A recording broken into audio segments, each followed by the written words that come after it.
Lunes 20 de noviembre de 2023. Tres mensajes del Evangelio de hoy, tomado del Evangelio de San Lucas, capítulo 18, versículos del 35 al 43. Cuando se acercaba Jesús a Jericó, había un ciego sentado al borde del camino pidiendo limosna. Al oír que pasaba gente, preguntaba qué era aquello, y le informaron: pasa Jesús el Nazareno. Entonces empezó a gritar: Jesús, hijo de David, ten compasión de mí. Los que iban delante le regañaban para que se callara, pero él gritaba más fuerte: Hijo de David, ten compasión de mí. Jesús se paró y mandó que se lo trajeran. Cuando estuvo cerca, le preguntó: ¿Qué quieres que haga por ti? Él dijo: Señor, que recobre la vista. Jesús le dijo: Recobra la vista, tu fe te ha salvado. Y enseguida recobró la vista y lo seguía glorificando a Dios. Y todo el pueblo, al ver esto, alabó a Dios. Palabra del Señor. Gloria a ti, Señor Jesús.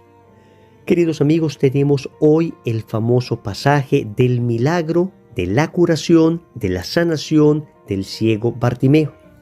Sabemos que este ciego se llama Bartimeo porque nos lo cuenta el evangelista San Marcos. El evangelista San Lucas no nos cuenta ese detalle. De hecho, la palabra Bartimeo significa literalmente hijo de Timeo. Sabemos entonces que en realidad este ciego era hijo de un tal Timeo, pero al parecer era un ciego bastante conocido en Jericó, y por el hecho de que varios evangelistas registraron este hecho milagroso, sabemos que esto impactó profundamente a la primera comunidad cristiana. Vamos a meditar tres mensajes de este evangelio. Primero, ¿cuál es tu ceguera?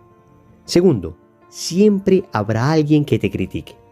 Tercero, ¿qué quieres? Vamos con el primer punto. ¿Cuál es tu ceguera? El evangelio comienza diciendo que cuando se acercaba Jesús a Jericó, había un ciego sentado al borde del camino pidiendo limosna, y que este ciego, una vez se enteró que venía Jesús, comenzó a gritar: Jesús, hijo de David, ten compasión de mí. Amigos, tenemos mucho que aprender de este ciego Bartimeo. Podemos decir que existe una ceguera física, pero también existe una ceguera espiritual. Así como existe una visión física y también existe una visión espiritual. Bartimeo tenía ceguera física, pero tenía una clara visión espiritual. Contrasta esto, por ejemplo, con el apóstol San Pablo. Antes de que Pablo se convirtiera, él tenía una profunda ceguera espiritual, aunque tenía una clara visión física. Digamos que hoy en Bartimeo vemos la antítesis de lo que sucedió en San Pablo. Esto lo narra Hechos de los Apóstoles en el capítulo 9, versículo 8, cuando Saulo iba camino a Damasco. Dice que se encuentra con Jesús, cae al suelo, y cuando se levanta del suelo, aunque tenía los ojos abiertos, no veía nada. Entonces lo que Jesús hizo con Bartimeo fue lo siguiente: aquella visión clara espiritual que tenía, pues la hizo física. Y en cambio lo que Jesús hizo con Saulo fue lo siguiente: aquella ceguera espiritual se la hizo física, para después, por supuesto, sanarle definitivamente cuando llegó donde Ananías en Damasco. Pero volvamos a Bartimeo. Este hombre tenía una clara visión espiritual. Fue capaz de reconocer a Jesús como Mesías, como hijo de David. Fue capaz de creer en él. Fue capaz de lanzarse a pedir su ayuda, aunque tal vez era la primera vez que estaba en su presencia. Sin embargo, tenemos a los fariseos, a los escribas, a los saduceos, que aparentemente veían muy bien físicamente, pero tenían una tremenda ceguera espiritual. La pregunta que hoy nos hace el Evangelio es esta: ¿cuál es tu ceguera? Podríamos decir entonces que la primera gran ceguera es la falta de fe. Cuando una persona no tiene fe, no logra contemplar con claridad, no logra ver con claridad la realidad. La ve solamente a través del filtro de sus propias pasiones, a través del filtro de sus intereses, a través del filtro de sus propias debilidades, pero carece de la luz sobrenatural para comprender gran parte de la realidad. Yo me pongo a pensar, por ejemplo, en el tema del dolor. Una persona sin fe no tiene salida para el dolor. El dolor le reduce al estado más absurdo. El dolor le reduce a la situación más desesperada. En cambio, cuando tú tienes fe, puedes sobrenaturalizar ese dolor. Entender que no podemos comprender siempre el porqué del dolor, pero la fe nos lleva a entender el para qué del dolor. Es decir, gracias a Cristo, el dolor tiene un sentido. El dolor se puede unir a la pasión de Cristo, se puede sobrenaturalizar y puede tener efecto redentor. Entonces, esto es muy importante. La primera ceguera es la ceguera espiritual de la falta de fe y es la primera ceguera que debe ser sanada en nosotros. Pero existe todavía otra ceguera que es producida por nuestra soberbia. Puede que tengamos fe, efectivamente creemos en Dios, sabemos que existe un Dios, pero no hemos dejado que ese Dios habite en nuestro corazón, no hemos dejado que Jesús, manso y humilde de corazón, habite en nuestro interior. Entonces estamos llenos de orgullo, de vanidad, de soberbia. Y el primer signo de una soberbia consumada es el hecho de no admitir los errores evidentes que cometemos. Entonces podemos decir que fácilmente nos ciega nuestra soberbia. Recuerdo que algún amigo me decía, hablándome de su esposa, que tenía una situación muy complicada con ella, porque podía él mostrarle con evidencias que lo que había hecho no estaba bien, no era correcto, y se lo podía mostrar con mucha claridad y con mucha caridad, y sin embargo era imposible que ella admitiera un error. Y esto puede pasar en cualquiera de nosotros. Nos cuesta mucha dificultad reconocer nuestros propios errores. Somos muy ciegos para eso. Pero en cambio tenemos una visión clarísima al momento de señalar los errores de los demás. Vamos a pedirle al Señor que nos conceda la gracia de reconocer nuestra propia soberbia, reconocer nuestra propia ceguera y más bien que no estemos tan preocupados fijándonos en los errores de los demás. Hay una tercera ceguera que es la producida por las ideologías. Toda ideología es reduccionista, es decir, toda ideología de alguna manera comprime la realidad, de tal forma que la realidad solo existe como yo la contemplo. Y fuera de lo que yo contemplo no puede existir nada más. Pensemos, por ejemplo, en las ideologías políticas. Pensemos en la fanatización a la que han llevado estas ideologías. Son personas que, por ejemplo, tienen un candidato con X ideología y es que encuentran que su candidato es perfecto, es inmaculado, nada de lo que haga está mal. Y por el contrario, el enemigo, el contrincante, el opositor de su candidato es un demonio completo, no tiene absolutamente nada bueno.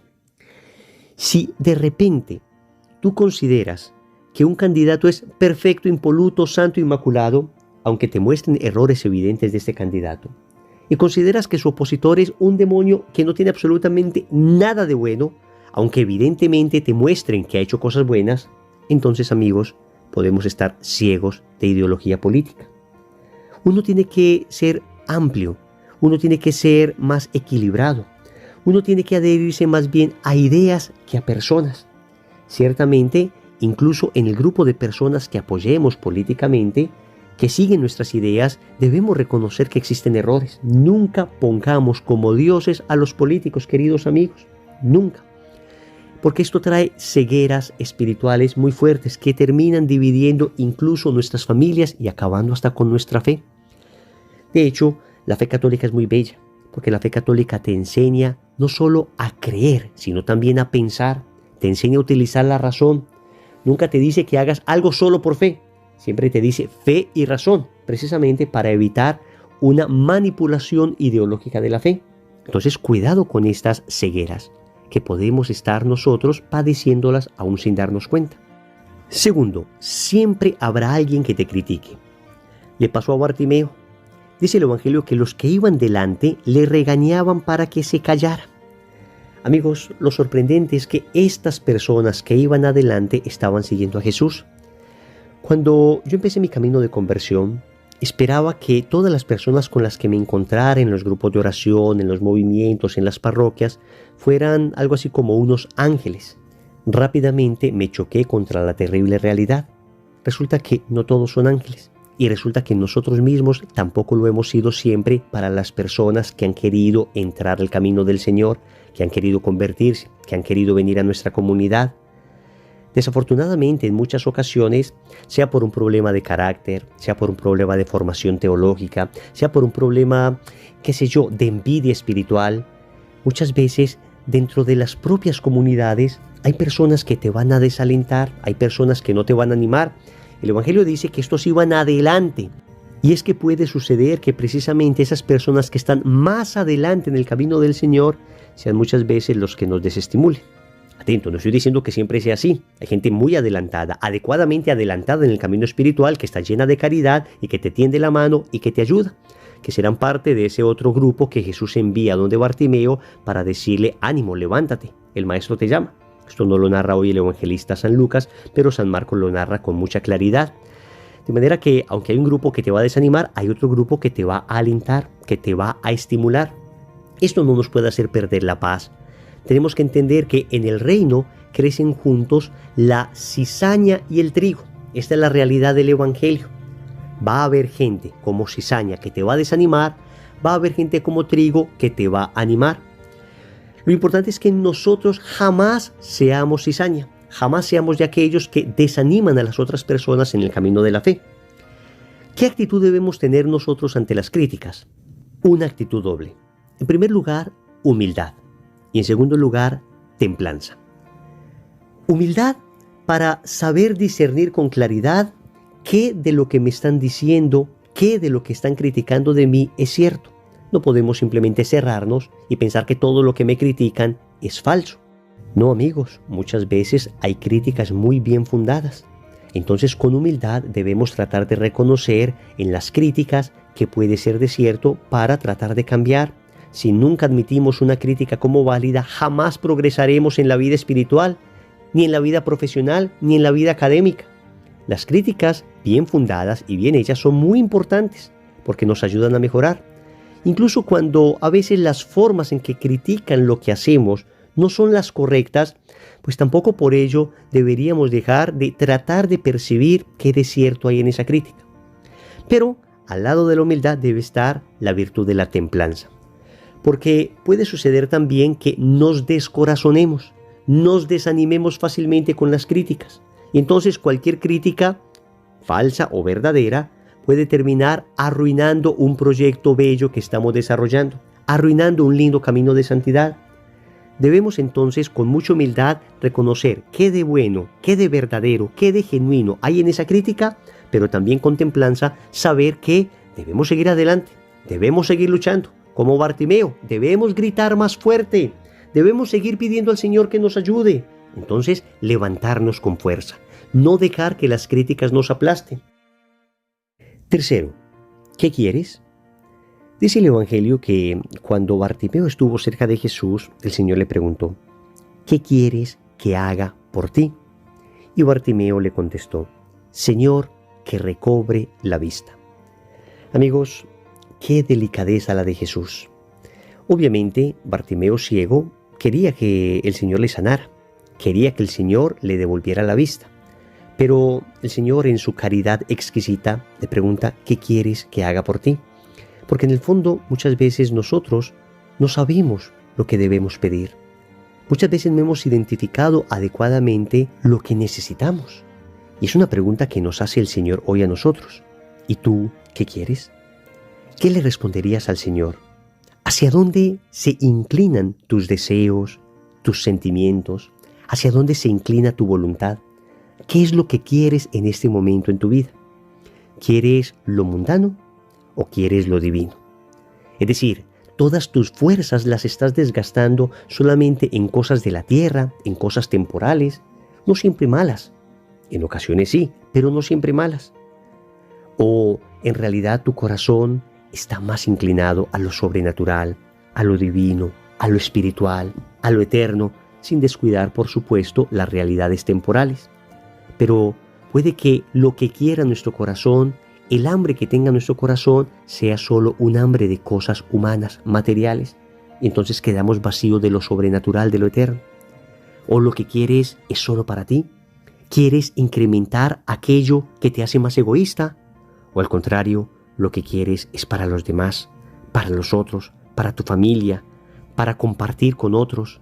Es una pregunta importante que debemos hacernos una y otra vez. ¿Yo qué quiero? ¿Hacia dónde se inclina mi corazón? Y si desafortunadamente hasta ahora mi corazón se ha inclinado exclusivamente a las cosas materiales, a las cosas de la tierra, incluso a las cosas mundanas, pecaminosas, Hoy debo decirle al Señor, sana mi corazón, sana mis sentimientos, reorienta mi vida, porque quiero quererte a ti. Quiero que mi deseo seas tú. Quiero que tú seas mi único deseo. Que mi único temor sea perderte. Que mi única obsesión sea poseerte eternamente. Familia, y como Bartimeo pidió lo que debía, quería ver, quería que aquello que ya sucedía en su alma también sucediera en su cuerpo. Entonces el Señor le respondió, recobra la vista, tu fe te ha salvado. A mí me sorprende esto, porque el Señor no le dice tu fe te ha sanado, sino tu fe te ha salvado. Porque lo más importante que hizo Jesús en este milagro no fue solamente que Bartimeo recobrara su vista, sino que con esto salvó el alma de Bartimeo. Cuando Bartimeo abre sus ojos por primera vez, al primero que contempla es a Cristo. Y lo primero que hizo, dice el Evangelio, fue seguirle y glorificar a Dios. Y esto llevó a todo el pueblo también a alabar a Dios. Que el Señor nos sane a nosotros también de nuestra ceguera espiritual para glorificar a Dios y hacer que todo el mundo lo glorifique. Oremos. Amado Señor, nos encontramos ante tu presencia, hoy en medio de nuestra profunda ceguera. Hoy reconozco que no he visto con claridad aquello que has presentado ante mis ojos. Hoy reconozco que me falta la luz de la fe, que la soberbia en muchas ocasiones me ha cegado, que me he dejado llenar de ideologías que no me han dejado ver con claridad. Por eso te suplico que cures mi ceguera, que me dejes verte con claridad.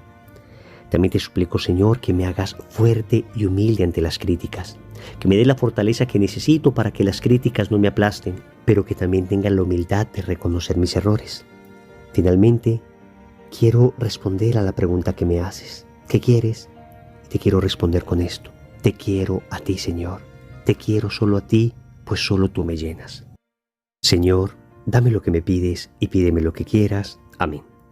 Recordemos entonces, primero, ¿cuál es tu ceguera? Segundo, siempre habrá alguien que te critique. Tercero, ¿qué quieres? Vamos a repetir durante el día esta plegaria. Señor, que recobre la vista. En el nombre del Padre, y del Hijo, y del Espíritu Santo. Amén.